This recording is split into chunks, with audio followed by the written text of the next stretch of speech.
Bom, pessoal, vamos então. Estou eu aqui de novo. Prazer, Antônio. Esse eu creio que é o 6º vídeo da série da confecção do Morubixaba. Bom, para quem não está inteirado dos outros vídeos, Morubixaba é um instrumento que lá dentro da Universidade de São Paulo eu desenvolvi lá, na época para fins de recreação. Mas os amigos da faculdade de música, os professores, sugeriram que eu fizesse uma patente dele. Eu patenteei e pouco antes da pandemia eu retornei aqui para o interior do Rio e com a pandemia, o claustro aqui, eu acabei focando, voltei a focar, ter tempo de focar nele, porque a minha formação mesmo acadêmica eu sou geólogo. Mas a música é muito interessante porque a música, ela tanto é ciência quanto arte, e dentro do campo da ciência talvez seja uma ciência muito enciclopédica. Né? A música ela tem a parte da música em si mesma, da composição musical, da instrumentalização, essa coisa toda. E dentro da instrumentalização você tem essa parte da história dos instrumentos musicais, como foram fabricados, e isso é fascinante. Eu vou deixar registrado, de certo modo, nesses vídeos, a maneira como que se confecciona o Morubixaba. Inicialmente tinha sido um contrato meio, né, boca a boca com a prefeitura e com a Lira Santa Cecília, que é a banda daqui, mas eles tiveram problema de orçamento. O projeto atrasou um pouco. Também a gente teve uns problemas aqui de muita chuva um tempo atrás e tal. Além do que, como eu havia dito, o bambu ele precisa passar por um tempo de secagem. Esse tempo mínimo tem que ser de 15 dias, pelo menos. Abaixo disso ele vai sofrer seguramente uma contração circular devido ao escape da água, né? Então, se você for fazer peças que precisem ser amarradas, serem encaixadas, dia menos dia, elas vão pegar com a perda d'água, elas tendem a se soltar, ficar frouxo, ou dependendo da situação, elas podem desenvolver fraturas, né? Bom, essa questão do o bambu enquanto utilizado para instrumentos musicais, ele tem uma vasta gama de aplicações, desde palhetas para instrumentos, aquelas palhetas duplas de óboes, né? São plantas do gênero do bambu. Você tem uma infinidade de instrumentos de percussão e é dentro dessa categoria que o Morubixaba se enquadra. Voltando um pouquinho no aspecto enciclopédico da música, eu digo isso por quê? Porque hora ou outra, eu na condição agora mais de luthier do que músico, eu vou estar fazendo alusão a propriedades mecânicas do bambu, tudo aquilo que for de algum modo incorrer na qualidade do objeto, do instrumento, depois de pronto, eu como luthier eu tenho que estar atento. E aí que eu falo do lado fascinante, enciclopédico da música, porque se eu estivesse estudando metal, um instrumento que fosse feito de metal, eu ia me aprimorar profundamente em ligas metálicas, né? A densidade delas, a estrutura delas, como o som se propaga através delas e por aí vai. Bom, o bambu ele é uma cana e ele ficou ali secando bastante tempo nos conformes. No primeiro vídeo eu disse que não foi conveniente eu cortar da forma com que eu fiz a colheita, porque o ideal é você deixar de 15 a 30 dias, né, com as próprias folhas. Num processo, as folhas, o grito de morte das folhas é o quê? Retirar toda a seiva açucarada, para elas tentarem viver, vamos dizer assim. Esse processo talvez seja um dos melhores, os colombianos chamam de tratamento avinagrado, eles têm um nome para isso, porque resulta um pouco de cheiro de ácido acético no processo. Eu queria ter feito dessa forma, não tive tempo, porque eu achei que ia atender rápido o projeto ali da Lira e tal, e também o local onde eu cortei era muito arriscado deixar ele depois pós-corte lá, porque muita gente vai lá para tirar material para fazer cerca, galinheiro e tudo mais. Eu corri o risco de 2, 3 dias depois ele não está lá, então eu retirei as folhas, esperei um tempo até lá no sol. Retirei as folhas, trouxe, acondicionei eles, coloquei ele aqui no dia 20 de julho. Olha só, hein? 20 de julho, acho que passou julho, agosto, setembro, outubro, novembro, dezembro. Passaram 5 meses ele secando. Como eu disse, o bambu é uma cana e como eu não cortei adequadamente, ele tem muito amido dentro das células. Quer ver? Dá uma olhada nessa imagem aqui. Deixa eu ver se eu consigo focar ela para vocês aqui. Essa aqui, tá vendo? Ela parece uns ovinhos dentro dos ninhos, tá vendo? Isso são as células parenquimáticas. Isso aí tem um aumento gigantesco, né? Em termos de escala, isso aí é bem visível olho nu. Mas dá para ver os grãos de açúcar lá, de amido, dentro do parênquima, que é um tecido de armazenamento, um tecido de reserva da planta. Esse aqui eu tirei do livro de um professor chamado Beraldo, como eu mencionei, uma pessoa que eu conheci pessoalmente, e um dos grandes especialistas na área do bambu. Então a ideia é que você deixando lá aquele açúcar que está ali de reserva dentro da célula, ele é drenado pelas folhas e quando você colhe depois de um certo tempo ela está sem aquele atrativo para as brocas, porque essas brocas gostam de açúcar, né? E qual a broca que eu estou falando? Eu estou falando especificamente dessa.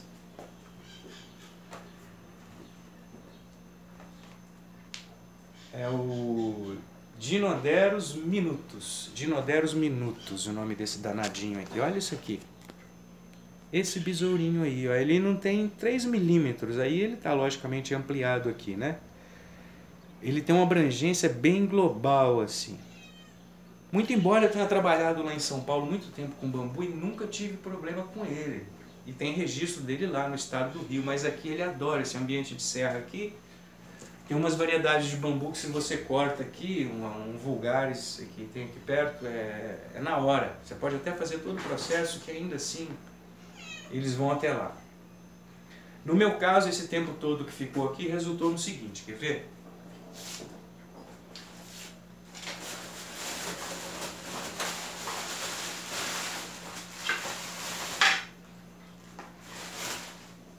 Ó, na porção mais extremal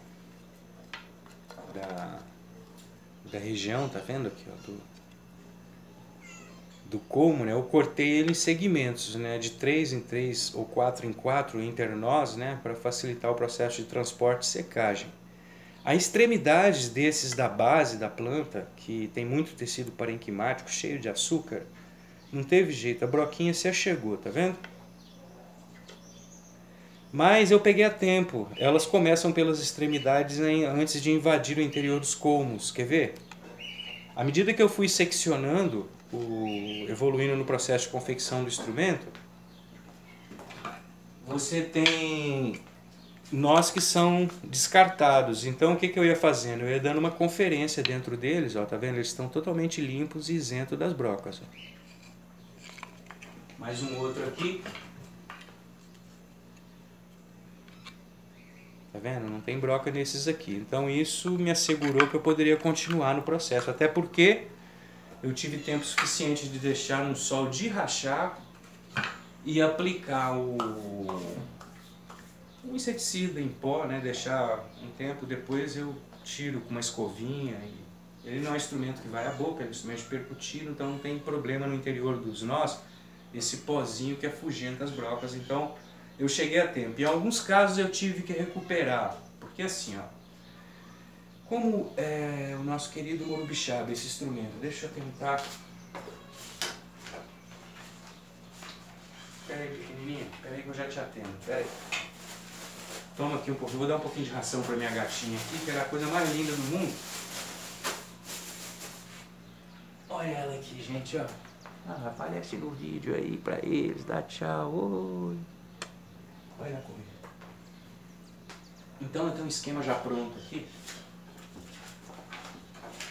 que ilustra como é o morubixaba, né?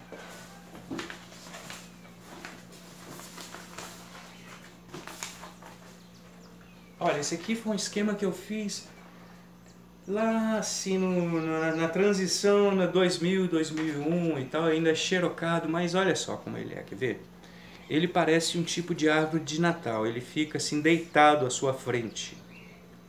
Aí tem os pés, nessa região aqui é os pés, que encaixa aqui o pé frontal, na parte traseira aqui tem outro pezinho que é tipo um tripé, e aqui você tem um nó, um internó aqui e outro internó aqui. Aí acima um internó aqui, outro internó aqui, e assim vai indo, em direção à ponta da planta, né? A parte apical.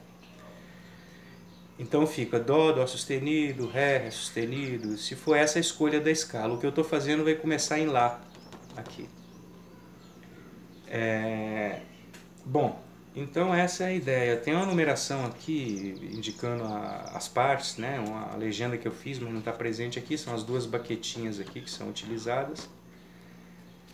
Esse é o nosso Morubixaba.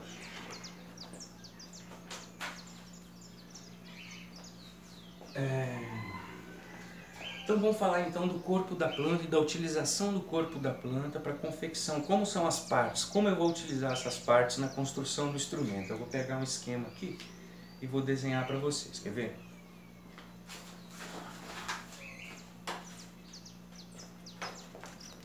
Então a gente está aqui.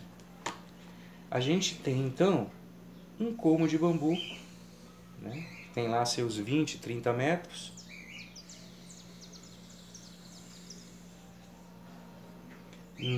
Você pode escolher, tem diversos bambus, é lógico, né? Então esse aqui, para esse tipo de instrumento, ele tem um diâmetro aqui em torno de 4 a 5 centímetros. Então na base você tem os internós aqui e os nós, né? Eles vão aumentando o espaçamento, depois diminui aqui o espaçamento na região apical dele. E aqui você tem então as gemas laterais, que saem aquelas folhinhas, né, se alternando.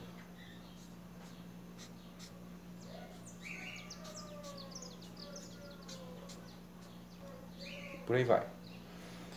Então o que eu tenho? Eu tenho a parte dos diâmetros maiores, locada, os diâmetros externos maiores, aqui na base. Então, além de ter o diâmetro externo maior na base da planta, eu tenho uma espessura maior da parede também aqui. Dois segmentos, por exemplo, da base aqui, comparativamente com dois segmentos da porção central, mesmo eles tendo um menor comprimento, esses internós aqui da base, eles têm um peso bem superior a esses dois aqui da porção central, o que é quase que lógico, né? A natureza não ia colocar o mais pesado em cima, né? A água não sobe morro, vamos dizer assim. Então o que eu faço? Eu pego essa parte da base que dá sustentação à planta, os 4 primeiros aqui, ó, separo eles. Com esses dois aqui eu faço os pés frontais, o pé frontal. Com esses dois subsequentes aqui eu faço o pé distal, né? O tripé distal que vai sustentar o instrumento. Acima deles, então, segue o de maior diâmetro aqui, que vai ser a primeira nota, o Dó, por exemplo. Aí, logo acima, vai ser o Dó sustenido. E aqui vai ser o Ré, Ré sustenido, Mi, Fá, Fá sustenido. E assim eu sigo. Eu posso seguir até onde o aproveitamento me permitir, né? Porque a partir de um dado diâmetro, a percussão no corpo sonoro não produz efeito algum na língua, né? Esse é um dado experimental que compensa para poder determinar melhor esse limite, uma avaliação melhor, mas de qualquer modo dá para a gente fazer de forma intuitiva, é só você não deixar afinar muito, você não vai colocar a porção mais apical aqui que seja com diâmetro da ordem do seu polegar, tem que ser maior que seu polegar. Aí para cima aqui então você dispensa e utiliza isso aqui na construção do instrumento, né? Outro detalhe que pode ser feito, nessa porção superior aqui, você pode separar aquela parte que vai, porque o Morubixaba depois de pronto ele é um trapézio, ele é assim, ó. Trapézinho mal feito, hein? Mas ele ficaria mais ou menos com essa forma. Aqui tem os nós, os bambus aqui no centro. É aqui que eu ponho uma régua, que eu vou amarrar ela, a maneira daquelas flautas de pan, sabe? Nessa porção central aqui, ó, eu coloco, faço um sanduíche, uma régua em cima e outra parte embaixo. Essa parte aqui pode sair tanto dessa porção aqui em cima, se o Morubixaba for um Morubixaba pequeno, como ele pode sair dessa porção basal aqui. Você pode incluir ele aqui no cálculo dos tripés, um entrenó aqui para você usar como a régua que vai no final da confecção amarrar os tubos sonoros, tá? Mas deixa eu dar um exemplo aqui.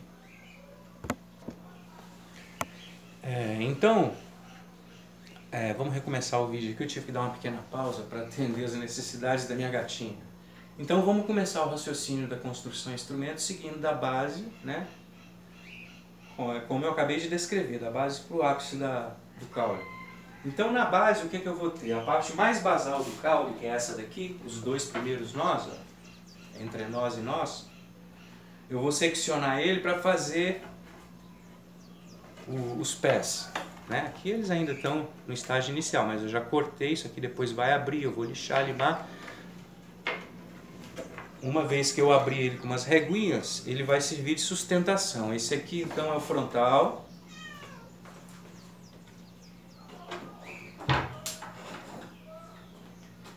E esse aqui é o posterior, é o distal, né? Da parte de trás do instrumento. Eles têm uma diferença de altura. Tá vendo? Eles têm um pequeno desnível para que o instrumento fique com uma inclinação suave quando eles estiverem colocados à frente. Encaixados aqui, adequadamente, ele vai ficar com uma inclinação suave à frente do instrumentista. Aí logo acima, o que eu fiz? Eu seccionei mais um conjunto de internós, né? Que vai servir de base para amarrar, fazer o sanduíche. Eu vou particionar ele aqui no meio, né? Com uma lâmina eu venho aqui, pum, corto ele em duas metades, e essas duas metades eu vou apertar o instrumento e amarrando ele aqui, tubo a tubo. Nessa porção aqui depois a gente vai fazer um furo aqui e outro furo aqui, onde a gente vai encaixar esses furos assim, vai ficar inclinado nos tripés. Então é isso, essas são a parte propriamente estrutural do instrumento, a estrutura dele é isso. Embora o corpo cilíndrico, além de ter a função de produzir o som, também seja estrutural, né? Que ajuda a manter o equilíbrio do instrumento.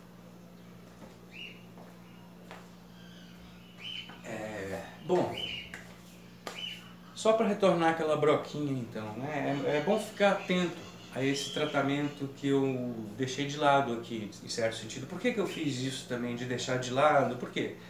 Porque eu queria apresentar algum problema que surgisse para vocês e também como recuperar.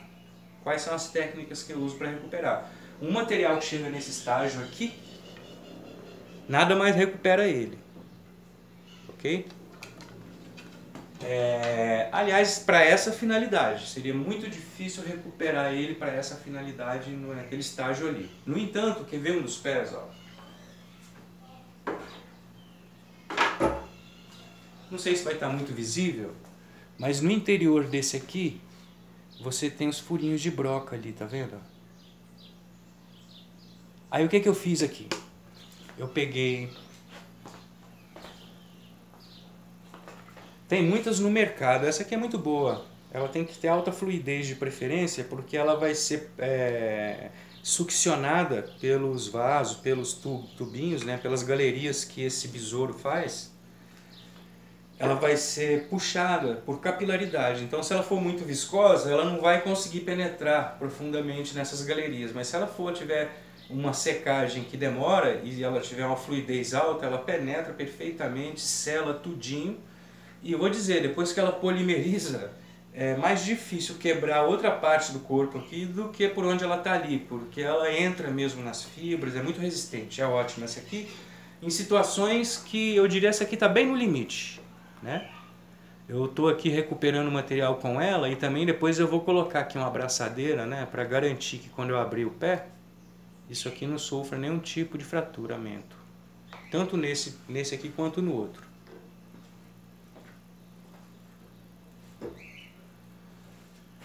Bom, então, ai, cantinho do gatinho, tira daqui.